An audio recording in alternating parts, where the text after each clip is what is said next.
वाणी की।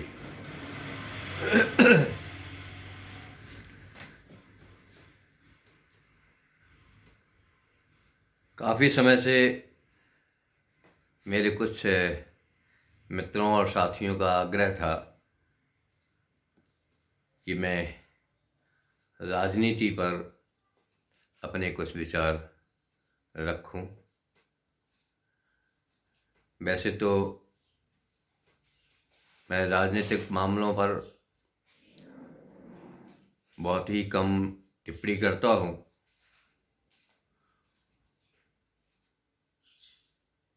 वर्तमान में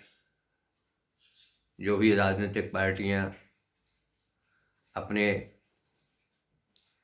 जिस किसी भी एजेंडे पर काम कर रही हैं, उनकी अपनी अपनी सोच है, अपनी अपनी मान्यताएं हैं, अपनी अपनी शैली है और अपने अपने उद्देश्य भी है। लेकिन मैं वर्तमान राजनीति पर किसी भी तरह का टिप्पणी करना उतना व्यवहारिक नहीं समझता हूँ। लास्ट में आवश्यकता पड़ने पर मैं केवल सैद्धांतिक बात आप लोगों के सामने रखना चाहूँगा। राजनीति क्या है, क्या होना चाहिए और वर्तमान में जो राजनीतिक परिदृश्य है उसकी समालोचनात्मक चर्चा करते हुए कुछ बिंदु रखे जाएंगे जिन पर विचार किया जा सकता है प्रबुद्धजनों द्वारा और समाज के उत्तम भविष्य के लिए, लोगों की भलाई कल्याण के लिए, एक बेहतर जिंदगी के लिए हम सभी लोग मिलकर के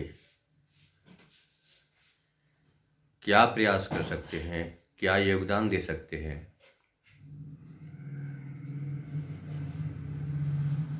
उस पर चिंतन मंथन करने की आप सभी से गुजारिश रहेगी। और जो संवाद करने के इच्छुक होंगे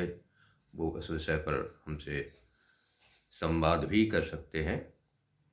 हम अपनी बुद्धि और विवेक और समझ के अनुसार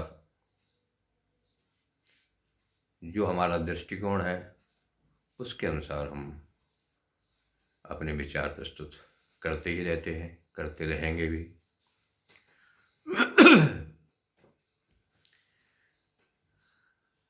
हम बेसिक बात से शुरुआत करते हैं। कभी पढ़ा था, शायद उपनिषदीय व्याख्यान है कि जब भगवान प्रजापति ब्रह्मा जी ने सृष्टि का सृजन किया तो सृष्टि तो सृजन हो गई, लेकिन कोई जीवन मूल्य, कोई सिद्धांत, कोई नीति, कोई न्याय, कोई ऐसी कोई गवर्निंग बॉडी नहीं थी जो ऐसे स्थापित कर सके कि बेहतर जीवन मूल्य क्या है, हम मनुष्यों को कैसे जीना चाहिए, हम मनुष्यों को कैसे रहना चाहिए, हम सभी मनुष्यों को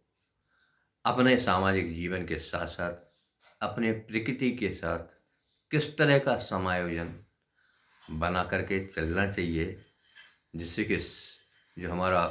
उपनिषदीय सिद्धांत है, सर्वे भवन्तु सुखिनः सर्वे भवन्तु निरामया,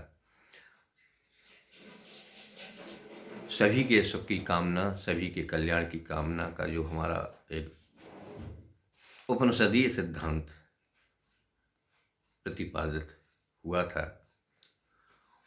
उसके संचालन के लिए, नियंत्रण के लिए, गवर्निंग के लिए कोई ऐसी व्यवस्था नहीं थी, समाज में, संसार में जंगल राज जैसी स्थिति थी, अराजकता व्याप्त थी।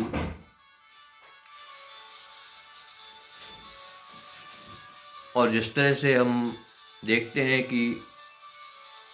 सभी की एक केवल जो पाशविक प्रवृत्ति होती है, निजी मूल प्रवृत्तियों की संतुष्टि, भोजन, आत्म सुरक्षा और प्रजनन,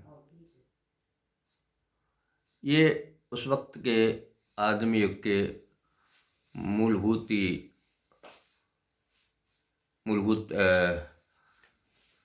आचरण थे, जिससे लगभग सभी लोग त्रस्त और परेशान भी थे और उसी जीवन शैली को जीने के लिए विवश भी थे। अंततः उस आख्यान में एक संवाद आया है कि कुछ प्रजाजन समूह बना करके ब्रह्मा जी के पास पहुंचे और उनसे कहा कि प्रभु, हमें एक राजा दीजिए जिसकी आज्ञा के अनुसार हम लोग समाज में एक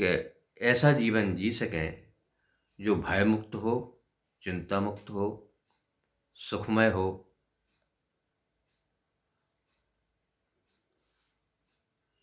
हम उसके नियंत्रण में निष्ठापूर्वक जीवन जीने का संकल्प करते हैं। अन्यथा की स्थिति में, ऐसी अराजक स्थिति में, ऐसी अव्यवस्था में सभी असुरक्षित हैं, सभी का जीवन खतरे में है, किसी का कोई भविष्य नहीं है।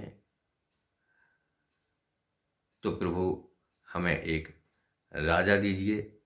जो कि हम सभी को नीति और नियमों के अनुसार पिता की तरह, शासक की तरह पालन कर सके, संरक्षित कर सके, हमारी मूलभूत जरूरतों को पूरा करने के लिए उचित नियम और व्यवस्थाएं बना सके। तो ब्रह्मा जी ने उनको एक राजा दिया। ये एक प्रसंग का हमने उदाहरण इसलिए प्रस्तुत किया है,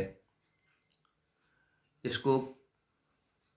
अलग अलग दृष्टि से देखा जा सकता है। अगर धार्मिक दृष्टि से देखा जाए तो ये उपनिषदीय आख्यान है। अगर सामाजिक